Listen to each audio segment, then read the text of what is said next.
அன்பு நேயர்களுக்கு இனிய வணக்கம். இது உங்கள் தமிழன் தொலைக்காட்சியின் அரசியல் அரங்கம் நிகழ்ச்சி.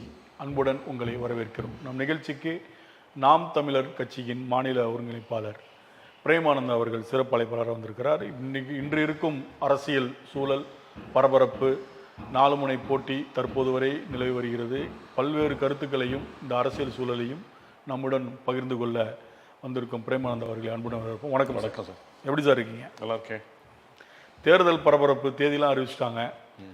எப்படி களம் இருக்கிறது? முதல்ல நீங்கள் தான் வேட்பாளர்லாம் அறிவிச்சிருக்கீங்க. அது எல்லா தேர்தலையுமே சீமானவர்கள் அப்படி தான் ஆரம்பித்து வைப்பாங்க. இப்போ தேர்தல் தேதி வந்துருச்சு. 4 முனை போட்டியா மும்முனை போட்டியா இந்த தேர்தல்? எங்களுக்கு 2 முனை போட்டி தான். 2 முனை இலவசங்களை நம்பி இறங்குகிற அரசியல் கட்சிகளுக்கு நடுவில் மக்களுடைய வாழ்வாதாரத்தை மேம்படுத்தணும்னு சொல்லி இறங்குறோம். திராவிட மாடல் அந்த கொள்கையை அந்த லட்சியங்களை ஃபாலோ பண்ணுற மற்றவர்களுக்கு மத்தியில் தமிழ் தேசிய மாடல்னு சொல்லி நாங்கள் இந்த களத்தில் இறங்கியிருக்கோம். ஸோ எங்களை பொறுத்த வரைக்கும் இருமுனை போட்டி தான். கொள்ளை அடிப்பவர்கள் ஒரு புறம், அடுத்த தலைமுறைக்காக போராடுபவர்கள் ஒரு புறம். இருமுனை போட்டி தான். இருமுனை. விஜயும் இப்போ நிறைய இலவசங்கள் அறிவிச்சிருக்கிறாரு. அதனால அவரும் அந்த டீமோட சேர்ந்துருவாரு. எங்களை பொறுத்த வரைக்கும் அவர் அந்த டீம் தான். அப்போ இருமுனை போட்டு மக்களுக்கு இது இலவசம் அதை எடுக்கிறத விட அதை வேறு மாதிரி கூட எடுத்துக்கலாமா? அவங்களுடைய சில வாழ்வாதாரத்துக்கான உதவிகள் கூட அப்படின்னு கூட எடுத்துக்கலாமே. அதையே நீங்கள் இலவசமாக பார்க்குறீங்க? கல்வியும் மருத்துவத்தையும் தவிர மற்ற எதுவுமே இலவசம் தான் எடுத்துக்கொள்ள முடியும். கல்வி, மருத்துவம் இது ரெண்டும் ஒரு மாநிலத்தினுடைய மக்களுடைய வாழ்வாதாரத்தை மேம்படுத்துறது. அதை மட்டும்தான் நம்ம அரசாங்கம் சரியான முறையில் உறுதிப்படுத்தி கொடுக்கணும். மற்றபடி இது ரெண்டையும் நம்ம கொடுக்கும் பொழுது உனக்கு மற்ற எந்த தேவையும் எழாது. எதுக்காகவும் யாரையும் கை எதிர்பார்த்து நிற்க மாட்டோம். இதுதான் மிக முக்கியமான விஷயம். இப்போ கல்வியும் மருத்துவம்னு சொல்லும் போது பார்த்தீங்கன்னா அரசு சார்ந்த மருத்துவமனைகள் இலவச மருத்துவம் தான். அதே போல் அரசு சார்ந்த பள்ளிகளில் இலவச கல்வி தான். அது ஆல்ரெடி போயிட்டு தானே இருக்குது. நீங்கள் ஒட்டுமொத்தமாக தனியார் எல்லாத்தையுமே சேர்த்து நீங்கள் பண்ணணுன்னா அது சாத்தியமே இல்லைல்ல. அது எப்படி சாத்தியமாகும்? அரசு சார்ந்த கல்வி நிறுவனங்களோ அரசு சார்ந்த மருத்துவமனைகளோ தனியார் பள்ளி நிறுவனங்களுக்கும் தனியார் மருத்துவமனைக்கும் நிகராக தரம் இருக்குதா அப்படின்ற முதல் கேள்வி. தனியார் பள்ளிக்கூடங்களுக்கும் தனியார் மருத்துவமனைகளுக்கும் தரத்தை யார் நிர்ணயிக்கிறா? ஒரு அரசாங்கம் தான் நிர்ணயிக்குது. அப்போ அந்த தரத்தை அரசாங்கம் தன்னுடைய நிர்வாகத்துக்குள்ளே இருக்கிற பள்ளிக்கூடங்கள்லையோ மருத்துவமனையில ஏன் வைக்கல, ஏன் செயல்படுத்தலைன்ற கேள்வி வருது. அப்போ அவங்க அதை மக்களுக்கு உண்டான ஒரு சேவையாக பார்க்கல, ஏதோ குருட்டாம்போக்கில் ஒன்று செய்கிறதா பார்க்குறாங்க. ஆனால் நாம் தமிழர் கட்சியினுடையது அப்படின்றது கல்வியிலையும் மருத்துவத்திலையும் எல்லோருக்கும் என்ன கிடைக்க வேண்டுமோ சரி நிகர் சமமாக கிடைக்கும். அது நீங்கள் ஒரு தனியார் மருத்துவமனை, ப்ரைவேட் ஹாஸ்பிட்டலில், தனியார் பள்ளிக்கூடங்களில், ப்ரைவேட் ஸ்கூல்ஸில் நீங்கள் எந்த வசதிகளோடு படிக்கிறீங்களோ, எந்த வசதிகளோட அந்த மருத்துவத்தை நீங்கள் எடுத்துக்கிறீங்களோ அதே அளவு உறுதி நிலைப்பாட்டோடு நம்ம தருவோம் அப்படிங்கிறது தான் முதல் பகுதி. அதனால் இவங்க இப்போ கொடுத்துட்ருக்கிற அந்த வசதிகள் குருட்டாம்போக்கில் போன போக்கில் செஞ்சுட்டு போகிறோம் அப்படிங்கிறது தான் விஷயமே தவிர அதை தாண்டி இவங்க அதை எதுவும் ஒரு மேம்போக்கான நிலைமையில் செய்கிறதா தெரியல. உதாரணத்துக்கு தனியார் மருத்துவமனையிலையும் செவிலியர்கள் இருக்கிறார்கள், தனியார் மருத்துவமனையிலும் மருத்துவர்கள் இருக்கிறார்கள். ஆனால் அரசு மருத்துவமனை செவிலியர்கள் கோவிட் நேரத்தில் நிறைய பணியாற்றினாங்க. அவங்களுக்கு கொடுத்த எந்த வாக்குறுதியும் இந்த அரசாங்கம் நிறைவேற்றலை. அவங்க ரோட்டில் இறங்கி நின்று போராடுறாங்க. அப்போ மக்களுடைய அடிப்படை வாழ்வாதாரத்துக்கு உண்டான விஷயங்களை இந்த அரசாங்கம் நிர்வாகத்தில் செய்ய தவறுது. கவர்ச்சி அரசியல் நோய் இயங்கும்போது டிவி கொடுக்குறேன், மிக்சி கொடுக்குறேன், தங்கம் கொடுக்குறேன், அதை கொடுக்குறேன், 2000 ரூபாய் 2500 ரூபாய் இந்த மாதிரி அறிவிக்கும்போது அது உண்மையிலேயே மக்களை சோம்பேறியாக்கவோ அல்லது மக்களை கண்மூடித்தனமாக நிர்வாகத்தை குறித்த ஒரு தெளிவில்லாமல் வைத்துக் கொள்வதற்குண்டான விஷயமாக தான் பார்க்குறோம். ஆனால் மக்கள் அதை வேணான்னு சொல்லவே இல்லையே. மக்கள் எப்பயுமே வேண்டான்னு சொல்ல மாட்டேன். மக்களுக்கு அதான் சொல்கிறேன், நிர்வாகம்னா என்னன்னு புரியாத அளவுக்கு மக்களை அரசியலை குறித்த ஒரு குருட்டு நம்பிக்கையில் வச்ச பிறகு அந்த குருட்டு நம்பிக்கையிலேருந்து வெளியில் கொண்டு வரணும்னு நினைக்கிறீங்களா? கண்டிப்பாக கொண்டு வரதுக்கு தான் போராடிட்டு இருக்கிறோம். கிட்டத்தட்ட நீங்களும் 3-4 தேர்தல் சந்திச்சிட்டீங்க. உங்களுக்கு ரிசல்ட் வேற மாதிரி தான் மக்கள் மத்தியில் கொடுத்துட்டு இருக்காங்க. இருந்தாலும் சீமான் அவர்கள் போராடிக்கிட்டு இருக்காரு. இப்போ நீங்கள் சொல்கிற போது பார்த்தீங்கன்னா அரசு மருத்துவமனைகள் தரமாக இருக்கா, அந்த அளவுக்கு ஈக்குவலாக இருக்கா அப்படின்னு கேட்கும்போது ஏசியாவிலேயே ஸ்டாலினி மருத்துவமனை தான் உறுப்பு மாற்று அறுவை சிகிச்சையில் ஃபஸ்ட்டு இருக்குது. அது நீங்கள் படிச்சிருப்பீங்க, கேள்விப்பட்டிருப்பீங்க. அதே போல் சென்னையில் இப்போதைக்கு இப்போ கட்டப்பட்ட 2-3 மருத்துவமனைகளும் உயர்தர சிகிச்சையில் பெஸ்ட்டாக தான் இருக்குது. அங்கே ஒன்று இங்கே ஒன்று இருக்கிறது இயல்பு தான். அது மொத்தமாகவும் நம்ம ஷார்ட் அவுட் பண்ண முடியாதுன்றது உள்ள பிரச்சனை தான். இதெல்லாம் தாண்டி நாம் தமிழருடைய திட்டங்கள் இது இல்லாமல் வேற என்ன புது திட்டங்கள்? நல்லது. இது ஸ்டான்லி மருத்துவமனை உறுப்பு மாற்று அறுவை சிகிச்சை செய்கிறதெல்லாம் அத்திப்புத்த மாதிரி நடக்கிறது. அங்கே நம்ம மருத்துவருடைய அந்த டாக்டருடைய குவாலிட்டி அல்லது டேலண்ட்டை நம்ம உண்மையிலேயே பாராட்டுறோம். அப்படிப்பட்ட மருத்துவர்களை வச்சுக்கிட்டு, அப்படிப்பட்ட டேலண்ட் பேங்கை வச்சுக்கிட்டு இதை இவங்க விரிவுபடுத்தல, விஸ்தரிக்கப்படுத்தல, இதை தூக்கி ஒரு சரியான முறையில் அணுகலுங்கிறது தான் விஷயம். 50-60 வருட காலமாக ஆட்சி இவர்கள் கையில் இருக்கும் பொழுது 50-60 வருட காலமாக இவர்களுக்கு தேவையான எல்லா விஷயங்களையும் இவர்கள் செய்து கொள்ளும் பொழுது இவர்கள் முக்கியமாக இதை கவனிக்கவே இல்லை. இவ்வளவு காலம் கழிச்சு இது ஒரு சாதனையா சொல்லிக்கிறாங்க. இதை தாண்டி நாம் தமிழர் கட்சி விவசாயத்தில் ரொம்ப முனைப்போட செயல்படுது. தமிழ்நாட்டில் உண்டான விவசாயம் என்பது முழுவதுமாக அழிந்து விட்டது. ஏதோ ஒரு அளவுக்கு பண்ணிட்டு இருக்கிறாங்க, அவ்வளவுதான். ஆனால் முழுவதாக விவசாயத்தை மீட்டெடுக்க வேண்டிய கட்டாய சூழலில் தமிழ்நாடு இருக்குது. பொருளாதார தாராளமயக்கல் கொள்கைக்கு பிறகு எல்லாமே ப்ரைவேட்லைஸ்ட் ஆகிட்டு ஒரு மனிதன் தன்னுடைய வாழ்வாதாரத்தில் சம்பாதிக்கிற பணத்தை அவனுடைய குழந்தைகளுக்கு உண்டான கல்விக்காகவும் மருத்துவத்துக்காகவும் செலவு பண்ணிட்டு ஓடிட்டு இருக்கும்போது அவனுடைய வாழ்க்கை ஒரு வட்டத்துக்குள்ளேயே சுருங்கிறது. அப்போ தற்சார்பு பொருளாதாரம்ன்ற ஒரு விஷயத்தை நோக்கி அவன் நகரும்போது விவசாயியும் இங்கே நிலைநிறுத்தப்பட்டால் அது மிகவும் அருமையான ஒரு வாழ்வியல் மாற்றமாக இருக்கும். அப்படிங்கிறதுல அதில் நாங்கள் முனைப்பாக இருக்கிறோம். விவசாயிகள் இப்போ எல்லா வகையிலையுமே விவசாயம் செழிப்பாக தானே போய்கிட்டு இருக்கு தமிழ்நாட்டில். நீங்கள் ஒன்றும் இல்லைன்னு சொல்கிறீங்களா? இல்லை இல்லை இல்லை, விவசாயம் ஒன்றும் செழிப்பாக இல்லை. உதாரணத்துக்கு காவிரி நீர் நமக்கு வர வேண்டியதை வாங்கி கொடுத்துருந்தோம் அப்படின்னா அந்த ஹெக்டேர் நிலங்கள், அந்த தஞ்சாவூர் டெல்டா பகுதியில் இருக்கிற நிலங்களில் பூரா விவசாயம் மேம்பட்டிருக்கும். ஆனால் அங்கே விவசாயம் இருக்கா அப்படின்னு பார்த்தா மீத்தேன் ஹைட்ரோ கார்பன் எடுக்கிறது, அப்புறம் அது என்னது தொழிற்சாலைகளுக்கு உண்டான பூங்காக்கள் அமைப்பது, இதில் அரசு கவனம் செலுத்த ஆரம்பிக்குது. விவசாயத்துக்கு இவங்க அதிகபட்சம் மின்சாரம் ஃப்ரீயாக தருவாங்க, இல்லை வாங்கின கடன்களை தள்ளுபடி பண்ணுவாங்க. இதை தான் செய்கிறாங்க. சமீபத்தில் ஒரு மாதத்துக்கு முன்னாடி கூட நெல் கொள்முதல் பண்ணிட்டு அந்த நெல்லை வைக்கிறதுக்கு இடம் இல்லாமல் அதெல்லாம் தண்ணீரிலையும் மழையிலையும் ரோட்லையும் இறஞ்சி கிடந்த நிகழ்ச்சியெல்லாம் பார்த்துருப்போம். அப்போ சரியான நிர்வாக கோளாறு, இவர்களுக்கு உண்மையிலேயே அந்த அக்கறை கிடையாது. ஏதோ பேசுறதுக்காக அந்த நேரத்துக்கு ஒன்று செஞ்சுட்டு அடுத்த கட்டத்தை நோக்கி நகர்ந்து போறது மட்டும்தான் அரசாங்க வேலையை இவர்கள் செய்து கொண்டிருக்கிறார்கள். ஆனால் நம்ம நினைக்கிறது, அண்ணன் என்ன சொல்றாங்க, அடிப்படை அரசியல் மாற்றம் மட்டுமில்ல அமைப்பு மாற்றம்னு சொல்றாங்க. அப்ப அந்த சிஸ்டமே மாற்ற வேண்டியிருக்கு. சிஸ்டமே மாற்றுறதை நோக்கி தான் நம்ம பயணிக்கிறோம். அது அந்த காலம் நமக்கு கை கொடுக்கும். அப்பொழுது அது தெளிவாக ப்ராக்டிக்கலாக பண்ணுவோம் நம்ம. இப்போ அதே மாதிரி சீமானவர்கள் சில விஷயங்கள் பேசும்போது சாத்தியமில்லாத சில விஷயங்கள்லாம் சொல்கிறார். தனிப்படை நானே அமைப்பேன், கடலில் மீன் பிடிக்க போகிற மீனவர்களுக்கு நானே ஒரு இராணுவத்தை உருவாக்குவேன். இதெல்லாம் பாசிபிலிட்டியே கிடையாதுல்ல. இதெல்லாம் எப்படி, எதன் அடிப்படையில் அதை சொல்கிறாரு? எது பாசிபிலிட்டி இல்லை? இல்லை தமிழ்நாட்டில் எப்படி தனி இராணுவம் நம்ம அமைக்க முடியும்? தனி இராணுவம் நெய்தல் படையை கட்டி அமைப்போம்னு சொல்லி எப்படி அதை இப்போ கேரளாவில் நடந்திருக்குது. அதாவது மீனவ குப்பங்களில் வாழ்கின்ற மீனவர்கள், அவங்களுக்கு தான் அந்த அனுபவங்கள் உண்டு. அவர்களை வைத்துக்கொண்டு அவர்களை நோக்கி வரக்கூடிய ஆபத்திலிருந்து தன்னை தற்காத்துக் கொள்வதற்கு உண்டான விஷயம். இது ரொம்ப எளிமையா புரிஞ்சுக்க வேண்டிய விஷயம். இதே ஆர்மி நேவி என்னன்னா தமிழ்நாட்டுக்குன்னு ஒரு மிலிட்டரி இல்ல, இந்திய கடலோர படைன்னு ஒன்று இருக்கும்போது அது எல்லாமே சென்ட்ரல். அது செய்ய தவறிய விஷயங்களை செய்ய முடியாத விஷயம். அதுக்கான அனுமதி கொடுப்பாங்களா இந்திய அரசு? கேரளாவில் நடந்துட்டு இருக்குல்ல, நெய்தல் படை கேரளாவில் வச்சு அவங்க அதை நிர்வகிச்சுட்டு இருக்கிறாங்கல்ல. செய்யலாமே, செய்யக்கூடாதுலாம் எந்த சட்டத்திலையும் எனக்கு தெரிஞ்ச அப்படி இல்லை. அந்த ஊர்காவல் படைன்னு ஒன்று கேள்விப்பட்டிருப்பீங்க. காவல்துறை போலீஸ்காரங்க கண்ட்ரோல்லே வரும். அது மாதிரி நம்ம அதை செய்ய முடியும். அப்போ அவர் சொல்கிற திட்டங்கள்லாம் சாத்தியமான திட்டங்கள் இருக்கீங்க. தேவையில்லையா அப்படிங்கிறது யோசிச்சு பார்த்தீங்கன்னா தேவையான விஷயங்களை சாத்தியமாக்கி நம்ம செஞ்சு கொடுப்போம். இந்த தேர்தல் உங்களுக்கு எப்படி இருக்கும் இந்த களம்? ஏன்னா எப்போதும் இல்லாத இதுவரை 4 முனை போட்டியாக கருதப்பட்டுக்கிட்டு இருக்கு. ஒருவேளை விஜய் என்டிஏ கூட்டணியில் போனால் மும்முனை போட்டியாக தான் இருக்கும். இப்போ கிட்டத்தட்ட விஜய் புதுசாக வந்திருக்காரு, சீமான் அவர்கள் ரொம்ப வருஷமாக இருக்கார். ஆனாலும் இப்போ விஜயை முன்னெடுத்து பெரிய லெவலில் இந்த அரசியல் களம் ஒரு பேசும் பொருளாகவே இருக்குது. இதில் சீமானுடைய அவர்களுடைய பார்ட்டே ரொம்ப குறைஞ்சிக்கிட்டே வருது, பேசும் பொருள்லேருந்து ரொம்ப கம்மியாகிட்டே. இதை எப்படி பார்க்குறீங்க? எதை வச்சு அண்ணனுடைய அல்லது நாம் தமிழர் கட்சியினுடைய பங்களிப்பு அல்லது பேசும் பொருள் குறைவாக இருக்குன்னு இல்லை, எந்த இடத்துலையும் பார்த்தீங்கன்னா டிபேட்டில் இருக்கட்டும், இல்லை டிவியில் பேசுகிறதா இருக்கட்டும், பேப்பரில் இருக்கட்டும், மற்ற கணக்கெடுப்பாக இருக்கட்டும், 4வது இடத்துல தான் சீமான் அவர்கள் புகைப்படத்தையே போடுறாங்க. முதல்ல திமுக, 2வது அதிமுக, 3வது விஜய், 4வது. அதை வைத்து தான் எந்த அடிப்படையில் அவர்கள் போடுகிறார்கள் என்பது எல்லாருக்கும் தெரியும். சரிங்களா? அதன் அடிப்படையில் தான் அதனுடைய அடிப்படையிலிருந்து நம்ம பேசும்போது விஜய் என்கிற மனிதன் ஒரு கட்சியை தொடங்குறான். தொடங்கிட்டு அவர் அதை நடத்துறாரு. ஆனால் ஒரு தலைவன் என்பவன் திரையில் தேடப்படக்கூடியவன் அல்ல. தலைவன் என்பவன் போராட்ட களத்திலிருந்து தேடப்படக்கூடியவன். போராட்ட களத்திலிருந்து தான் அந்த தலைவன் உருவாகணும்.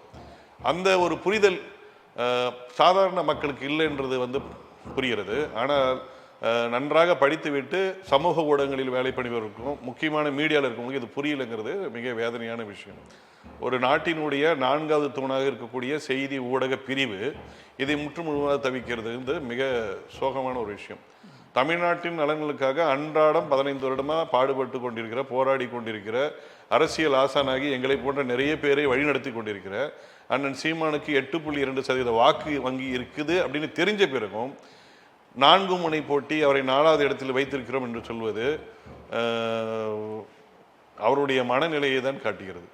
ஒரு சாதாரண மனிதன் எழுந்து ஒரு தலைமை எடுத்து ஒரு ஒரு ஒரு ஒரு மொழி இடம் சார்ந்த ஒரு மக்களுக்கு தலைவனாக முயற்சிக்கும் பொழுது அதற்குண்டான அங்கீகாரம் கிடைத்து அதை நோக்கி பயணிக்கும் பொழுது அதை உள்ளபடியே அங்கீகரிக்க மறுப்பது அவருடைய குற்றம் என்று நான் சொல்லுவேன். இது ஆக்சுவலி மீடியா மேல ஏதாவது அஃபென்ஸ் பண்ணணும்னா இதை தான் சொல்லணும். விஜய் என்பவன் இஸ் ஃப்ரம் சினிஃபீல்டு, சினிமா உலகத்திலிருந்து வந்திருக்கிறார். அவர் நிறைய தொழில் சார்ந்த விஷயங்கள் அவருக்கு நிறைய இருக்கிறது. ஒரு மீடியாவை எப்படி அப்ரோச் பண்ணணும், எப்படி கண்ட்ரோல் பண்ணணும், எப்படி எடுத்துகிட்டு போகணும் அப்படின்னு தெரியும். அண்ட் நான் உண்மையிலே நம்புகிறேன் கண்டிப்பாக இதற்கு பெரிய பொருளாதார பங்களிப்பு, பெரிய பொருளாதார முதலீடு இருக்கிறதாக தான் நம்புகிறேன். அப்போ பணம் கொடுக்குறனால தான் போடுறாங்க. ஆமாம் ஆமாம். இப்போ உங்கள் தலைவருடைய பேட்டியெல்லாம் கூட போடுறாங்களே, அப்போ அதுவும் பணம் கொடுத்தா போடுறாங்க? தலைவருடைய பேட்டியை போடுறதுக்கும் ஒவ்வொரு நாளும் த்ரிஷா கூட போறதையும் அவருடைய மனைவி விவாகரத்து வாங்குறதையும் போடுற ஊடகங்கள் 41 பேர் இறந்த பிறகு விஜய் மீதும் விஜய் கட்சியினர் மீதும் எந்த காவல்துறை எந்த நடவடிக்கையும் எடுக்கல, அவர்கள் தார்மீக பொறுப்பேற்கல அப்படின்னு எத்தனை தடவை பேசியிருக்கிறாங்க. இல்லை, அவர் மேலே இப்போ சிபிஐ அந்த டீம் மேலே போட்டிருக்காங்களே, கரூர் சம்மந்தப்பட்டவங்க மேலே சிபிஐ வழக்கு பதிவு பண்ணதுக்கப்புறம் தானே விசாரணையை செய்யறாங்க. வழக்கு வந்து கேட்டது விஜய் தரப்பு. மத்திய இந்திய ஒன்றிய அரசோ தமிழக அரசோ சிபிஐ வழக்கு கோரவில்லை. தமிழக அரசு தனியாக ஒரு நீதிபதியை நியமித்தது. அதை தாண்டி இவர்கள் சிபிஐல போய் கேட்கிறாங்க, சிபிஐக்கு போறாங்க. அவங்க இது காலதாமதப்படுத்துவதற்கோ வழக்கின் போக்கை மாற்றுவதற்காகவோ இங்கு என்ன நடக்குது என்று தெரியாமல் வைத்திருப்பதற்காகவோ அல்லது திராவிட முன்னேற்ற கழகத்தின் இதை சார்ந்து ஏதாவது அரசியல் முன்னெடுப்பதற்காகவோ விஜய் அவர்கள் மேற்கொண்ட ஒரு கைங்கரியம் தானே தவிர சிபிஐல வழக்கு இருக்குது, அவ்வளவுதான். ஆனால் ஆல்ரெடி தமிழக தார்மீக பொறுப்பு விஜய்க்கு இருக்குதா இல்லையாங்கிறத கேள்வி. Moral responsibility. என்னோட வீட்டுக்கு திருமணம், ஒரு 10 பேர் வராங்க, வர வழியில் ஒரு 2 பேருக்கு இதய நோய் வந்து இறந்துட்டாங்க. அப்போ அந்த 2 பேர் அவங்களுடைய காலம், என்னுடைய காலம் பூரா அது எனக்கு உறுத்திட்டே இருக்கும். இல்லை, அவர் உறுத்தின மாதிரியே தெரியுதா? அதுதான் இங்க இருக்கிற பேச்சு. இப்போ அவருக்கு அந்த உறுத்தல் இல்லைங்கிறத திருப்பி பதிவு பண்ணணும். அதாவது ஒரு ஸ்டாலின் ஐயா, சீமானு, எடப்பாடி எல்லாரும் ஒரு சேர என்ன சொல்றாங்க, எந்த தலைவனும் தன்னுடைய தொண்டர்களை பலி கொடுக்க நினைக்க மாட்டான். இவ்வளவு பெருந்தன்மையா இந்த தலைவர்கள் பேசியிருக்கும் போது விஜயோட ரியாக்ஷன் என்னவாக இருந்தது? 2 நாள் கழித்து வீடியோ போடுவதோ பனையூருக்கு இறந்தவர்களை வரவழைப்பது தான் இருந்தது. அவரு அந்த விஷயத்துல கூட திமுக தானே குற்றம் சாட்டுறாரு, அவங்க தான் சரி செஞ்சுட்டாங்க. அது என்ன பண்ண முடியும்? காட்டுக்குள்ள அவர் விட்டா புலி கூட சண்டை போடுவாரா இல்ல கீரிப்புள்ள கூட சண்டை போடுவாரான்னு தெரியும். அது ஏதாவது பேச வேண்டியதுதான். அவருக்கு நேரடியாக அவரால் வந்து பேச முடியாது. இல்லை, செய்தி ஊடகங்களை சந்தித்து திமுகவுடைய பட்டியலை அவரால் போட முடியுமா? சீமான் சொல்வது போல், எடப்பாடி ஐயா சொல்வது போல் திமுகவுடைய ஊழல்களையோ திமுகவுடைய ஆட்சியினுடைய குறைபாடுகளையோ திமுகவுடைய வரலாற்றையோ அவரால் பேச முடியுமா? அப்படி பேச எப்படி தலைவனாக இருக்க முடியும்? அப்படி தலைவனாக இல்ல தன்னை காமிச்சிக்காதுன்னு எப்படி செய்தி ஊடகங்கள் முன்னிலைப்படுத்துகிறது என்பது உண்மையிலே புரியாத புதிர்து. இந்த கரூர் சம்பவத்தில் பாதிக்கப்பட்டவங்க குடும்பத்தெல்லாம் நேரில் அழைத்து அவர் வந்து வருத்தம் தெரிவிச்சு, அதை எப்படி பாக்குறீங்க அந்த விஷயம்? அதை விட ஒரு கேவலமான விஷயம் உலகத்தில் வருதும் கிடையாது. உலகத்திலேயே நமக்கு தெரிஞ்சு இன்னைக்கு ஈரான் போர் நடந்துட்டு இருக்குது, அமெரிக்கா இஸ்ரேல் போர் நடந்துட்டு இருக்குது. இந்த இடத்துல கூட யாரும் வந்து பணங்களை கொண்டு வந்து எங்க வீட்டில் கொடுங்க, நாங்க வந்து எல்லாத்தையும் இது பண்றோம்னு எந்த தலைவரும் சொல்லலை. இவர் ஒருத்தர் தான் பனையூருக்கு வர வச்சு பார்த்துருக்கிறாரு. அதுவும் இல்லாமல் இறந்தவர்களுடைய உடலுக்கு மரியாதை செலுத்துறதுக்கு முன்பாக அவர்களுக்கு 20 லட்சம் ரூபாய் வரைக்கும் பணம் கொடுக்கிற ஒரு மனநிலை இருக்கு இல்லையா? மனோநிலை எதா இருந்தாலும் பணம் சாதிச்சிடலாம். அதுதான் அதுதான் நான் வந்து அவர் அப்படிதான் பார்க்கிறேன். என்னுடைய மனதினுடைய ஆழத்திலிருந்து விஜய் என்கிற தனி மனிதரையும் சரி, விஜய் என்கிற கட்சி தலைவரும் சரி, ஒரு புள்ளி கூட நான் மதிக்கல. நான் இப்ப கூட சேலஞ்ச் பண்றேன், ஒரே ஒரு சீட்டு அவங்க கூட்டணியே வச்சாலும் ஜெயிக்கிட்ட பார்த்துக்கலாம். அவ்வளோ ஆணித்தனமா சொல்றீங்க. கூட்டணியே போன எனக்கு தமிழ்நாடு மக்கள் மேல நம்பிக்கை இருக்கிறது. இறந்து போன 41 + 6-7 பேர் அவருடைய ஆண் மக்கள் எதற்காக வந்து அந்த மாதிரி தலைமுறை தான் இந்த அரசியல் களத்தில் இந்த மக்களிடத்திலே வாழ வேண்டுமான்னு அவங்க நினைச்சாங்கன்னா கண்டிப்பா ஓட்டு போட மாட்டாங்க. ஏன்னா இப்போ விஜயுடைய வரவு வந்து பெரிய பாதிப்பு வந்து நாம் தமிழர் கட்சிக்கு தான் அப்படின்னு ஒரு பரவலான ஒரு பேச்சு இருக்கு. அதை நீங்கள் எப்படி பார்க்குறீங்க? இல்லைன்னு நான் சொல்ல மாட்டேன். ஓரளவுக்கு இருக்கு. அதாவது அரசியல் என்ற புரிதல் இல்லாத கொஞ்சம் பணத்தங்க வந்து அந்த பக்கம் போகிறதுக்கும் வாய்ப்பு இருக்குது. அல்லது வெற்றி அடைஞ்சு நல்ல மாற்றம் வேணும் அப்படின்னு நினச்சி போகிறவங்களுக்கும் வாய்ப்பு இருக்குது. ஆனால் அவங்க எல்லாரையும் நாங்கள் திருப்பி அழைச்சிருவோம். ஏன்னா எங்ககிட்ட இருந்து போனவங்க இல்லை எங்கிட்ட இருந்து போனதா நம்பப்பட்டவங்க அதிகபட்சம் 1 நாள் 2 நாள் தான் அங்கே இருப்பாங்க, திருப்பி வந்துடுவாங்க. அதற்குண்டான கடுமையான வேலைப்பாடுகளை நாங்கள் செய்வோம். கொள்கை நிலைப்பாட்டோடு நாம் தமிழ் கட்சியில் இருக்கின்ற பிள்ளைகள் எவரும் அங்கே போக மாட்டாங்க. அங்கே விஜய் கட்சிக்கு மட்டும் இல்லை, வேற எந்த கட்சிக்கும் போக மாட்டாங்க. அப்படி நீங்கள் சொல்லும் போது பார்த்தா இப்போ நிறைய பேர் காளியம்மாளாக இருக்கட்டும், ராஜீவ்காந்தியாக இருக்கட்டும், நிறைய பேர் வேற மாற்று கட்சிக்கு போய் சேதானே செய்யிருக்காங்க. கொள்கை பிடிப்போட சீமானோட பெரிய லெவலில் பயணிச்சவங்கல்ல, ஒரு பெரிய அன்பு தங்கையாக இருந்தவங்க தான் காளியம்மா. ரொம்ப அவருடைய குட்வில் இருந்தவர் தான் ராஜீவ்காந்தி. அவரை போகிற இன்னும் சிலர், அவங்களாம் ஏன் அதுலேருந்து வெளியில் வர்றதுக்கு காரணம் என்ன? கருத்து வேறுபாடுகளால் பிரிந்து போயிருக்கிற கல்யாண சுந்தரம் ராஜீவ்காந்தி பற்றி எனக்கு அவ்வளோ தெரியாது. பட் சமீப காலத்தில் ராஜீவ்காந்தி மேலே எனக்கு கருத்து வேறுபாடுகளால் போயிருப்பார் அப்படின்னு எனக்கு தோணலை.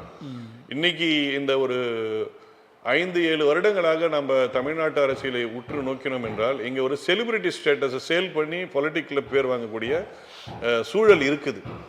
நான் அப்படி தான் பார்க்குறேன். அது ஒரு மேடை பேச்சாளராக பரிமளித்தப்பட்ட பிறகு ஒரு பெரிய பேச்சாளராக மக்களால் கரகோஷத்துக்கு நடுவில் நடக்கும் பொழுது அவங்க வந்து அதை நோக்கி பயணிக்கிறது வந்து உண்மையிலே வேதனையான விஷயம். இன்னும் தெளிவாக சொல்ல வேண்டும் என்றால் காளியம்மாள் அவர்களுக்கெல்லாம் தமிழ் தேசியம் குறித்த சரியான புரிதல் இல்லை என்றுதான் தோன்றுகிறது.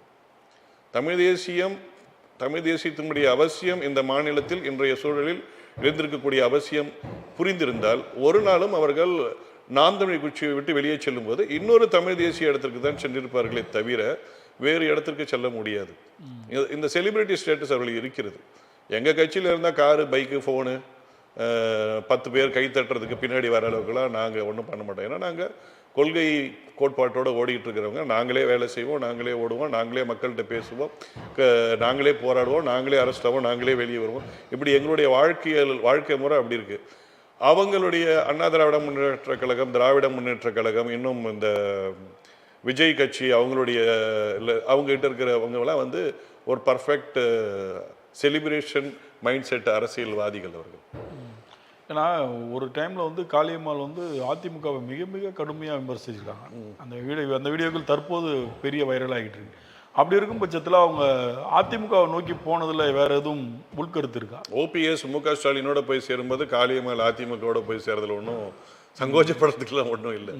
ஓபிஎஸ்ஸை வெல்கம் பண்ணி மு.க. ஸ்டாலின் அவர்கள் ஏற்றுக்கொண்டு பக்கத்திலே வைத்து புகைப்படம் எடுத்துக்கொள்கிறார். அதிமுகவின் முன்னாள் முதலமைச்சராக இருந்த அவர் போய் இந்நாள் முதலமைச்சர்கிட்ட போய் சேர்றாருன்னா அதை விட காளியம்மாளோட நடவடிக்கை ஒன்றும் மோசம்லாம் கிடையாது.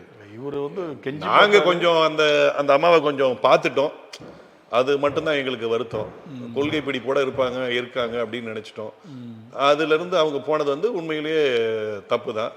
பட் ஆனால் தவறான மனிதரோட இருந்துட்டோமோன்னு நாங்கள் நினைக்கலாம் இல்லை. எங்களுக்கு ஒரு காளியம்மாள் போனால் எங்கள் கட்சிக்குள்ளே வந்தீங்கன்னா நிறைய காளியம்மாள் இருக்கிறாங்க.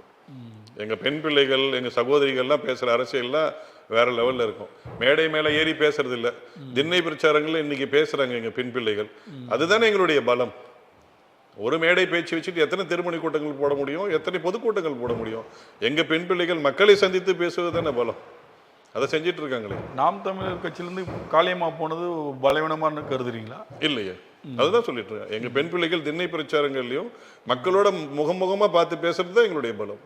காளியம்மாள் போய் 1.5 வருஷம் ஆச்சு. என்ன தொய்வு வந்தது கட்சிக்கு? கார்த்திகா இருக்காங்க, ஃபாத்திமா ஃபர்கானா இருக்காங்க, தாரிகா சல்மான் இருக்காங்க, இப்போ புதுசாக யாழினின்னு ஒரு தங்கா வந்திருக்கிறாங்க, நர்மதான் இருக்கிறாங்க. நிறைய பெண் போராளிகள், நன்றாக பேசக்கூடியவர்கள், தரவுகளோடு பேசக்கூடியவர்கள், தமிழ் தேசியத்தை ஆணித்தரமாக ஆழமாக திராவிடத்திற்கு நேர் எதிராக வைக்கக்கூடிய பெண் பிள்ளைகள் இங்கே இருக்கிறாங்க.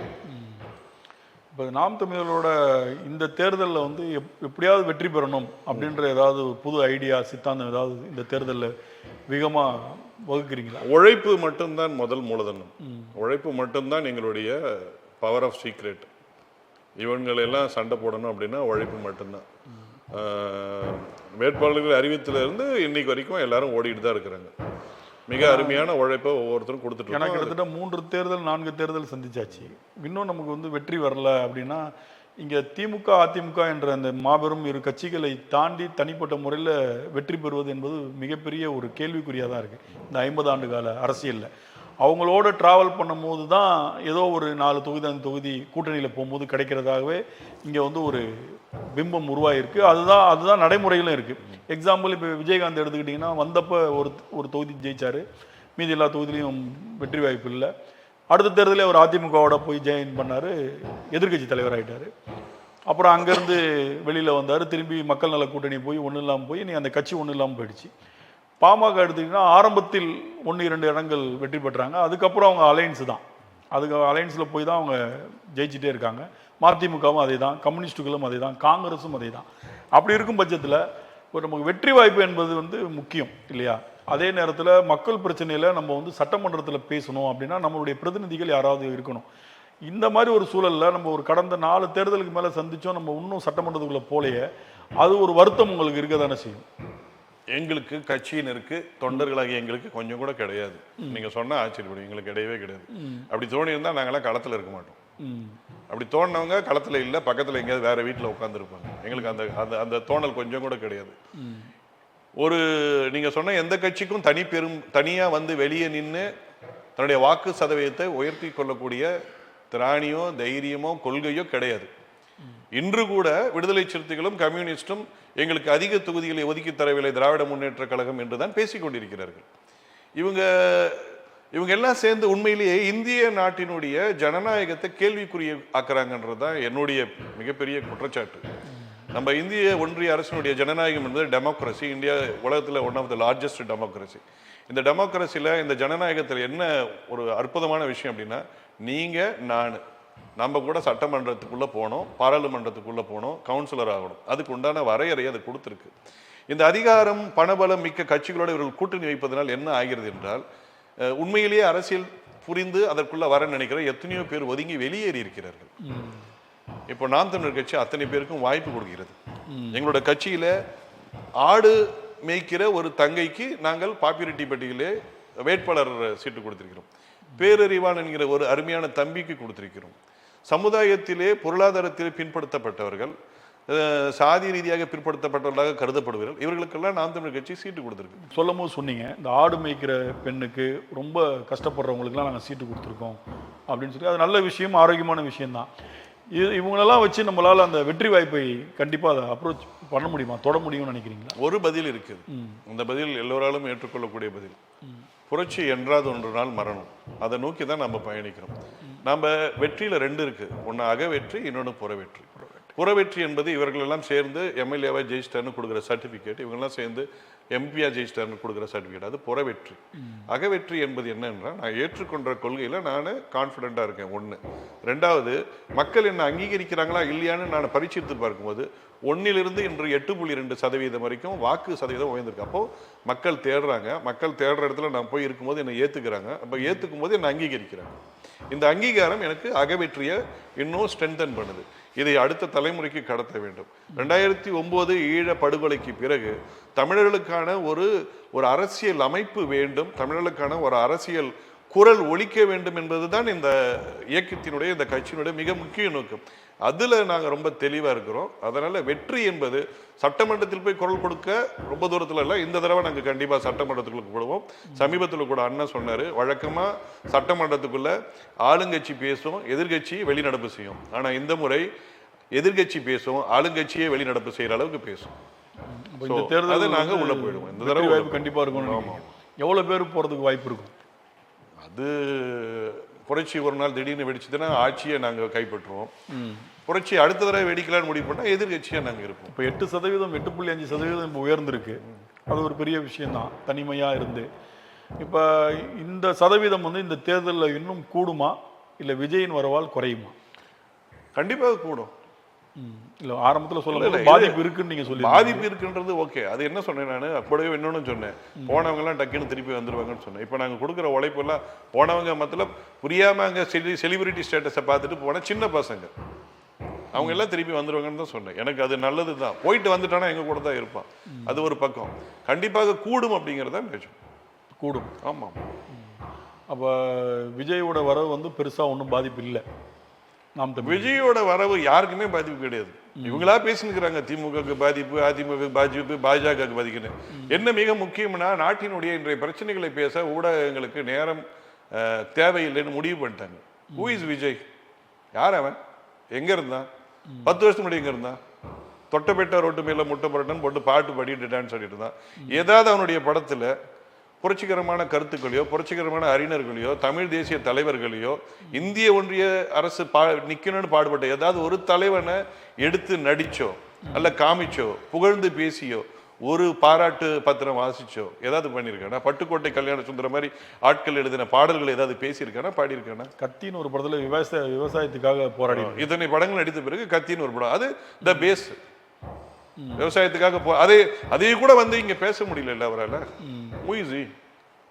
அப்ப அந்த திரைக்கவர்ச்சி மட்டுமே அவரை வந்து அவருடைய மூலதனம் அது மட்டும்தான். காற்றடிக்கும் பதறுகளிலே காணாமல் போவதுள்ள ஒரு நாள் காணாமல் போய்விடுவார். ஆனா ரொம்ப கான்ஃபிடென்ட்டா இருக்காரு, நான் தான் அடுத்த முதல்வர் அப்படின்னு பேசுவது கான்ஃபிடென்ட்டா 1000 பேர் வேணா பேசலாம். நான் கூட சீமானண்ணன் மாதிரி பேசலாம். அதுக்காக நான் சீமானண்ணன் ஆயிட முடியுமா?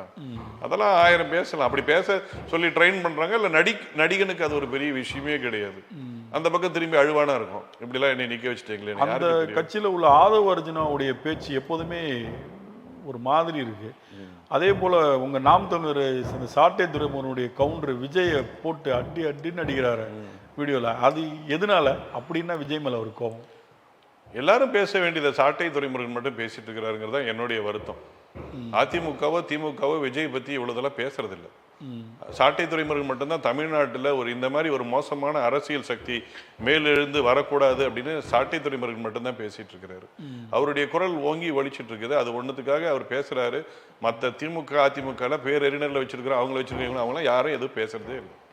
இதே அதிமுக ஐயா எடப்பாடி பழனிசாமி பொதுக்கூட்டத்தில் 2 கோடி தெரியுது கூட்டணி வந்துட்டாங்கன்னு கூப்பிடுறதும், அமித்ஷா கூட்டணிக்காக காத்துட்டு இருக்கிறான்னு சொல்றதும், எவ்வளவு ஒரு கீழ்த்தனமான அரசியலுக்குள்ள இவங்க மற்றவங்களை இழுக்க முயற்சி பண்றாங்க. அவங்களை வச்சுக்கிட்டு இவங்க ஆட்சி அமைக்க முயற்சி பண்றாங்க அப்படின்னா இவங்கெல்லாம் அடுத்த தலைமுறைக்கான மக்களுடைய வாழ்வாதாரத்துக்கான பிரச்சனைகளை குறித்தெல்லாம் ஒன்றும் கவலைப்பட போறதே இல்லை. சாட்டை துரைமுருகன் சகோதரர் மட்டும்தான் அதை அவ்வளவு வீரியமா பேசுறாரு. He is giving full energy. At least அதனால நிறைய விழிப்புணர்வு வந்ததுன்னா அதை விட சந்தோஷம் மகிழ்ச்சி எங்களுக்கு வேற எதுவும் கிடையாது. அவரு விஜய் கூட போற அந்த கூட்டத்தை நீங்க பார்த்துருப்பீங்க. கட்டுக்கடங்காத கூட்டம், கட்டுப்பாடு இல்லாத கூட்டம். இதெல்லாம் வந்து இதை பார்த்து அவர் மயங்கிட்டாரோ விஜய், ஒரு வேலை இதான் நம்ம ஜெயிச்சிருவோம் அப்படின்னு சொல்லி கூட்டம் சேரத்தை பார்த்து ஒருத்தர் மயங்கினா அதை விட கேவலமான அவனுடைய சிந்தனை அறிவு வேற விருத்தியில இல்லைன்னு அர்த்தம். 10 பேர் வெளியே நிற்கிறாங்க ஆட்டோகிராஃப் போடுறதுக்கு, அதுக்காக தான் நான் வந்து செலிபிரிட்டி ஆகணும்னு நினைச்சேன்னா அவன் சரியான அரசியல் தலைவர் இல்லை அப்படிங்கிறது தான் புரிதல். கூட்டமும் எல்லா இடத்துலையும் பெருசாக ஒன்றும் சேரல. நான் பார்த்த வரைக்கும் முதல்ல திருச்சிக்கு வரும்போது அங்கே வச்சிருந்த கூட்டம் வந்து அவங்க ரொம்ப கிளவராக திருச்சி ஏர்போர்ட்டில் கொண்டு வந்து நிறுத்தி அங்கேருந்து கூட்டிகிட்டு வந்தாங்க. அப்படி தான் அதை பண்ணாங்க. கரூரில் கூட்டின கூட்டம் கூட அவர் 12 மணிக்கே வரான்னு சொல்லி ஜனங்களை நிறுத்தி சாயந்தரம் 7 மணி வரைக்கும் பண்ணாங்க. இப்போ கடைசியாக வேலூரில் நடந்த கூட்டத்தில் அவங்க மொத்தமே 5000 பேருக்கு தான் அனுமதி கொடுத்தாங்க. when you see that கேமராவை எப்படி ஹேண்டில் பண்ணியிருக்கான்னு பார்த்தீங்கன்னா திபுன்னு ஓடி வரதை மட்டும்தான் காட்டுவான். உள்ள எவ்வளோ பேர் உட்காந்தாங்க, களையும் போது எத்தனை பேர் களைஞ்சி போனாங்கன்றது காட்ட மாட்டான். 5000 பேர் தான் அலவுடுன்னு சொன்னால் கிட்டத்தட்ட ஒரு 200-300 பேர் ஓடி வர்றது வந்து ஒன்றும் பெரிய விஷயம் கிடையாது. பெரிய கூட்டங்கள்லாம் ஒன்றும் வரதில்லை. நாளைக்கு நயன்தாரா வந்தாலும் கூட்டம் வரும், கீர்த்தி சுரேஷ் வந்தாலும் கூட்டம் வரும். இப்போ யாரோ ஒருத்தங்க வந்திருக்காங்க கையாடு லோகர், அந்த நடிகை வந்தாலும் கூட்டம் வரும். கூட்டம் இந்த மாதிரி செலிபிரிட்டிக்கு வர்றது வந்து யூனிவர்சல் ட்ரூத். பட் எவ்வளவு தூரம் அந்த கூட்டங்களில் பேர் இழப்புகள் ஏற்படுகிறது அப்படிங்கிறத விஷயம்.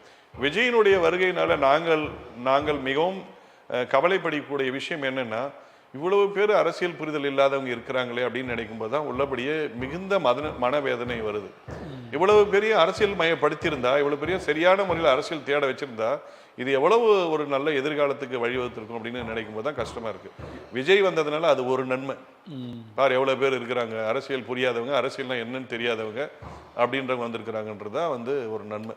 இப்போ நேற்று இது 2 முறை சிபிஐ விசாரணைக்கு போனவர் நேற்று 3வது முறை போயிட்டு வந்திருக்காரு. நேற்று வரும்போது ஒரு பயங்கர ஆக்டிவாக உள்ளேருந்து வெளியே வரும்போதுமே காரில் நின்றுட்டு கை காட்டிக்கிட்டு வந்திருக்காரு. அப்போ வந்து கூட்டணிக்காக நடந்த ஒரு விசாரணை அப்படின்ற மாதிரி பரவலான ஒரு பேச்சு இருந்தது.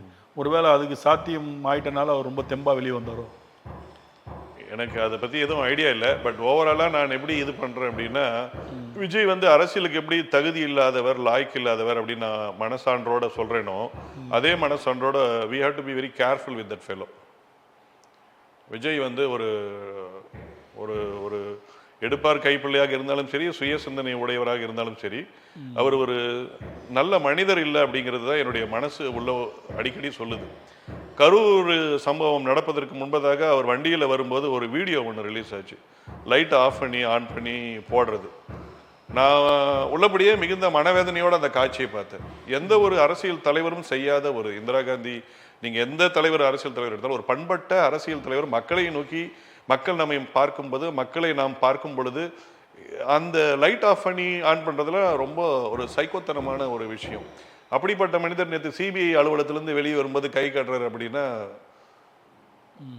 Is enjoying that. இது அவ்வளோதான்.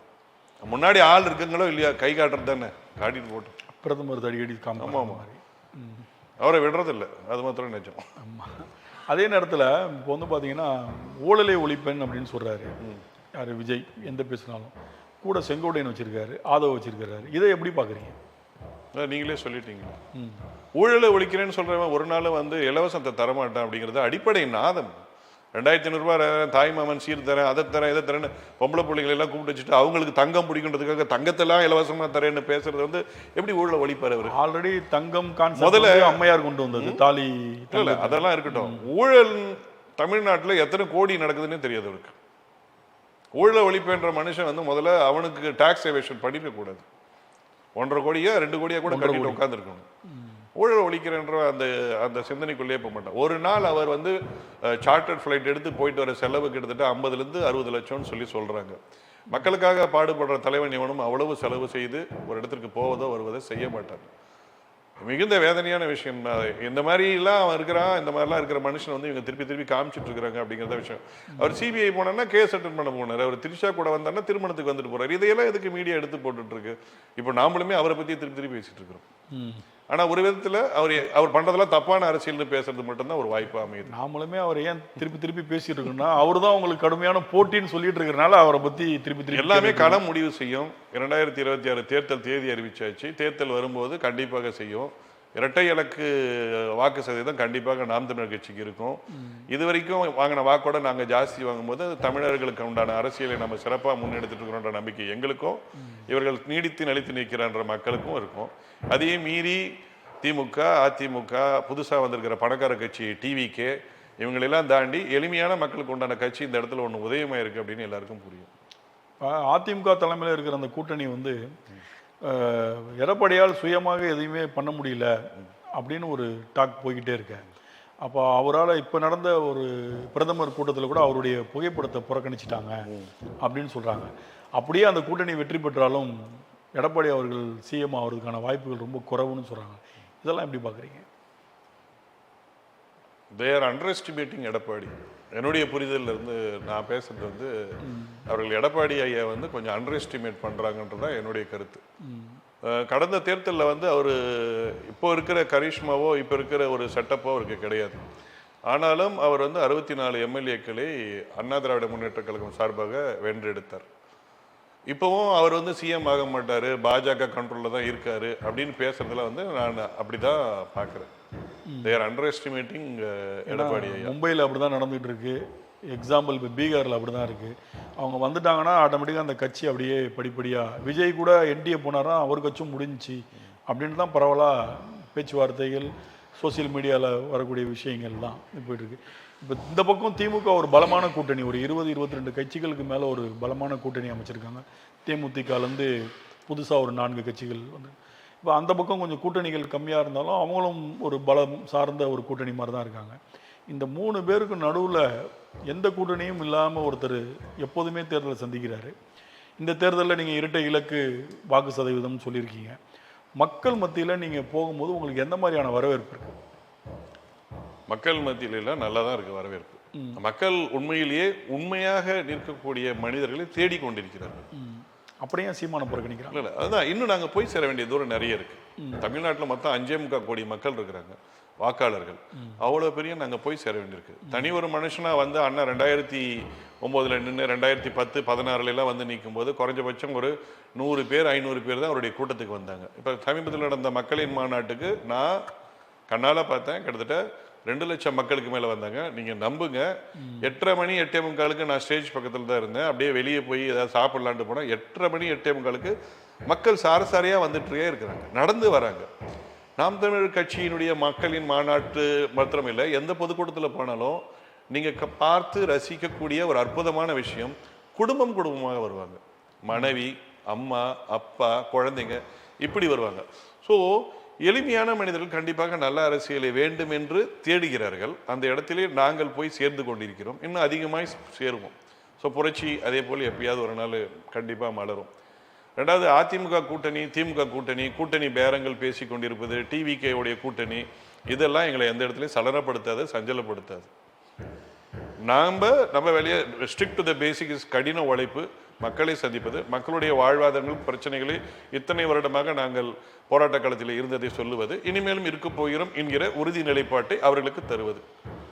இப்போ சார் வந்து இது பண்ணாங்க, எலெக்ஷன் கமிஷன் ஓட்டு லிஸ்ட்லாம் மாற்றி அமைச்சு நிறையா ஓட்டுக்கள் போலியாக இருக்குன்றதெல்லாம் நிறையா கழிச்சாங்க. அதில் கிட்டத்தட்ட ஒரு 94-95 லட்சம் தமிழ்நாட்டில் எடுத்துகிட்டு இருக்காங்க. இதில் பெரும்பாலும் என்ன சொல்கிறாங்கன்னா, முதல் ஓட்டர், அப்புறம் 22 வயசுக்குள்ளே உள்ளவங்க, இவங்கள தான் பெரும்பாலும் அதுலேருந்து கழிக்கப்பட்டதாக ஒரு தகவலும் ஒரு பேச்சும் இருக்குது. அப்படி இருக்கும் பட்சத்தில் பார்த்தீங்கன்னா, இந்த 19லேருந்து 23 வயசுக்குள்ள உள்ள பசங்க தான் பெருவாரியார் வந்து நாம் தமிழருக்கான ஓட்டர்ஸாக இருந்திருக்காங்க கடந்த காலங்களில். இப்போ அவங்களாம் இல்லை, முதல் ஓட்டர்லாம் நிறைய பேர் நீக்கப்பட்டிருக்கிறாரு தான் ஒரு தகவல் இருக்கும் பட்சத்தில், இது வந்து இந்த தேர்தலில் உங்களுக்கு எந்த அளவுக்கு அது வந்து பாதிப்பு ஏற்படும்? நீக்கப்பட்டிருக்கிறாங்க அப்படிங்கிறது ஓரளவுக்கு நிஜம்தான். நான் கொளத்தூர் சட்டமன்ற தொகுதி, அங்கே ஒரு சில வாக்காளர்களை எடுத்திருக்கிறாங்கன்றது நிஜம்தான்.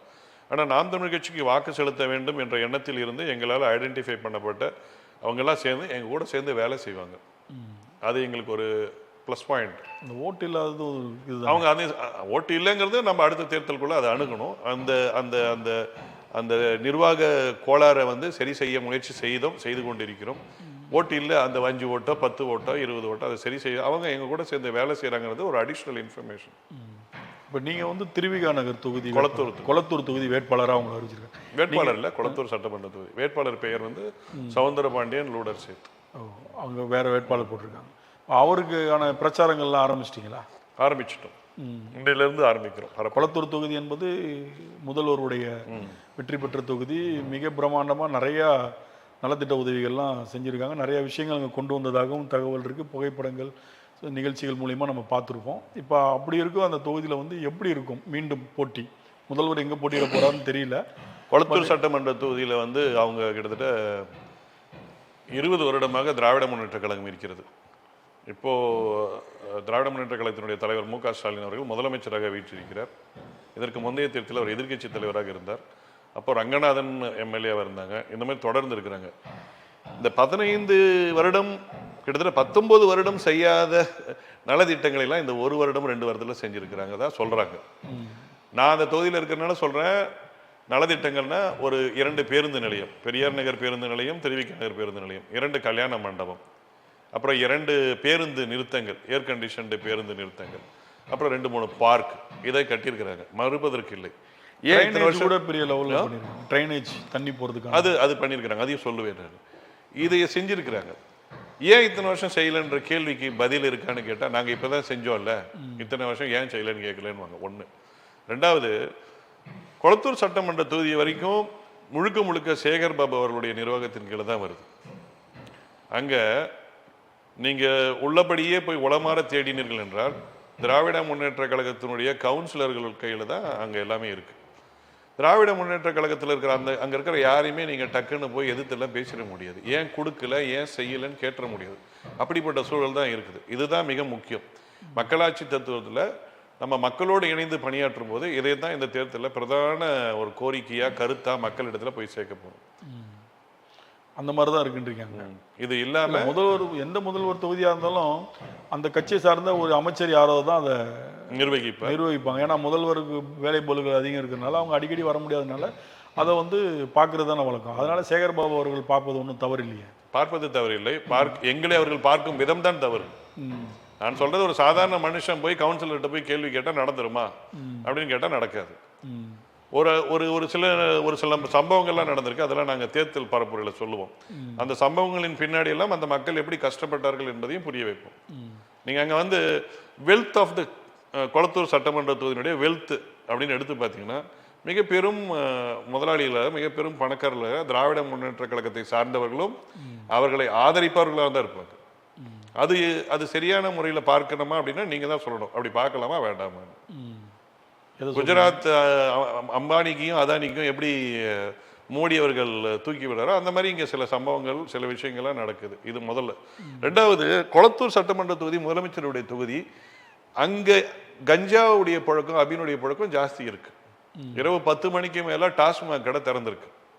பின்னாடி விற்கிறாங்க. இன்னைக்கு வந்தா கூட பார்க்கலாம். இரவு 10-11 மணிக்கு மேல டாஸ்மாக் இருக்கு. திராவிட மாடல் ஆட்சி மதுவிலக்கு எங்கேயும் ஒப்புக்குச்சான்னு தெரியல. குறைஞ்சபட்சம் முதலமைச்சர் தொகுதியில் இருக்கக்கூடிய டாஸ்மாக் கடைகளையாவது மூடி இருக்கலாம். நல்ல பிரதான சாலைகளின் சந்திப்பில் டாஸ்மாக் கடை இருக்கு. இதையெல்லாம் நம்ம முதலமைச்சர் தொகுதி ஒரு மாடல் தொகுதின்னு சொல்ல முடியுமா? டாஸ்மாக் என்பது வந்து தமிழகம் நீங்க உங்க தொகுதியில மட்டும் ஒரு 5 கடையை மூடுங்க சார். வேற ஒன்றும் சொல்ல. நீங்க திருவிக்கானர்ல திறந்து வச்சுங்க, வில்வாக்கத்தில் திறந்து வச்சுங்க. நான் செய்யாமையே நான் என்னோட தொகுதியில எடுத்துக்காட்டா இதை நான் செஞ்சிருக்கேன்னா அடுத்த தொகுதியில் அதை எடுத்துக்காட்டா செய்யறதுக்கு மற்ற சட்டமன்ற உறுப்பினர்கள் முன் வருவார்கள், அமைச்சர்கள் முன் வருவார்கள். முதலமைச்சர் தொகுதியிலே டாஸ்மாக் இருக்குது, பள்ளிக்கூடம் பக்கத்தில் இருக்கு, கோவில் பக்கத்தில் இருக்கு, பிரதான சாலையில் இருக்கு அப்படின்னா அதை எப்படி பிரதானமான நல்ல ரோல் மாடலா எடுத்துக்க முடியும்னு ஒரு கேள்வி இருக்குல்ல. பட்டா கொடுக்காதுன்னு, பட்டா வாங்க முடியாத எளிமையான மக்கள் நிறைய பேர் கிட்டத்தட்ட 5000 பட்டா கிட்ட தர வேண்டியிருக்கு. பட்டா கொடுக்குறேன்னு வாக்குறுதி கொடுத்து ஆட்சிக்கு வந்து பட்டா தர வேண்டியிருக்குது.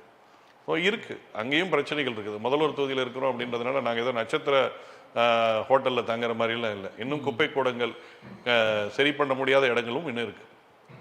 நகரின் பிரதான சாலைகளை தவிர உள்ளரங்கு சாலைகளை எங்கேயும் பார்த்தீங்கன்னா சரியான சாலை இருக்காது. சீர்தூக்கி பார்த்தீங்கன்னா 6 மாசத்துக்கு முன்னாடி இருந்த சாலையும் இப்போ போன மாதம் போடப்பட்ட சாலையும் தெரியும் உங்களுக்கு. இப்போதான் சாலையை போட்டிருக்கிறாங்க. ஏதோ இது இல்லாலும் இப்போ சாலை போட்டிருக்கிறாங்க. அது வரைக்கும் சந்தோஷம். 4 வருஷமா என்னோட வண்டியோட சஸ்பென்ஷன், என்னுடைய முதுகெலும்பெல்லாம் பரிசித்து பார்த்துட்டு ஓகே இதுக்கு மேலே இவன் தாங்க மாட்டான் அப்படின்னு இப்போ சாலையை போட்டு கொடுத்துருக்குறாங்க. போட்டு கொடுத்துட்டாங்க. அது மகிழ்ச்சியான விஷயம் தானே. பார்க்கலாம் அது எவ்வளோ நாள் நிற்குதுன்னு பார்ப்போம். அதே நேரத்தில் சீமான் அவர்கள் வந்து பிஜேபியை பெருசாக கடுமையாக விமர்சிக்கிறதே இல்லையா? எதனால? எதுவும் தரவுகள் இருக்கா விமர்சிக்கிறது இல்லைன்றதுக்கு? பாஜக நிறைய விஷயங்கள் இருக்குல்ல, அதை வந்து எதிர்த்து ஒரு போராட்டம். பாஜக மனித குலத்தின் எதிரின்னு சொல்லி அண்ணா பல தடவை சொல்லியிருக்கிறார். ஒவ்வொரு இடத்தையும் சொல்லியிருக்கிறார். பாஜக மனித குலத்தின் எதிரி. ஆனால் அதே RSS மீட்டிங்ல போயிட்டு கலந்துக்கிட்டு வராங்க. எங்க RSS மீட்டிங்ல கலந்துட்டு பார்ப்பன கடப்பரை கொண்டு இடிப்பேன் ஒரு மீட்டிங். எங்க RSS மீட்டிங் இல்லையா? அது விஜில் அமைப்புல கலந்துக்கிட்டாரு. விஜில் அமைப்பு அப்படிங்கிறது RSS டிவிஷன்ல வர ஒரு அமைப்பே கிடையாது. அது ஒரு தனிப்பட்ட அமைப்பு. இன்க்ளூடிங் தான் அந்த மீட்டிங் வச்சது. பாரதியாருடைய பேரன் நடத்தின இது. அங்க வந்து பாரதியாரை பார்ப்பான்னு இவங்க கட்டமைச்சதுனால நமக்கு அந்த புரிதல் வருது. ஒரு மனிதனை ஒரு இடத்துல கூப்பிட்டு ஒரு கவிஞரை பத்தி பேச சொல்றாங்க, ஒரு மகா கவி பாரதியாரை பத்தி பேச சொல்றாங்க. அப்போ ஒரு சாதாரண படிக்கிற பிள்ளையா இல்ல படிப்பு தெரிஞ்சுக்கிற பிள்ளையா நான் என்ன பண்ணணும், பாரதியார் பத்தி இவ்வளவு இருக்கா அப்படின்னு அண்ணனுடைய பேச்சு மிக ஆகச்சிறந்த பேச்சு எபோட் மகாகவி பாரதியார். அந்த பேச்சை தான் நம்ம ஃபர்ஸ்ட் உள்வாங்கணும். இரண்டாவது, ஒரு கட்சியினுடைய தலைவனா கூப்பிட்டு அவரை பேச சொல்லும்போது பார்ப்பன கடப்பாரியை கொண்டு நசுக்கிறேன் அப்படின்னு சொன்னது என்ன அப்படின்னா, இவர்கள் பாரதியாரை பார்ப்பனராக கற்பித்திருக்கிறார்கள். இவர்கள் பாரதியாரை பார்ப்பனராக கற்பித்திருக்கிறார்கள். ஈவே ராமசாமியாவை பெரியாராக கற்பித்திருக்கிறார்கள். ஈவே ராமசாமி பெண்ணியம் பேசினாலும் தன்னை விட வயதில் மிக குறைந்தவரை திருமணம் செய்து கொண்டதாக சொல்லுகிறார்கள். மிகப்பெரிய செல்வந்தராக இருந்ததாக சொல்கிறார்கள். வாழும் காலத்திலே அவர் தன்னுடைய வாழ்க்கையை எப்படி வாழ்ந்தார், அனுபவித்தார் என்று சொல்கிறார்கள்.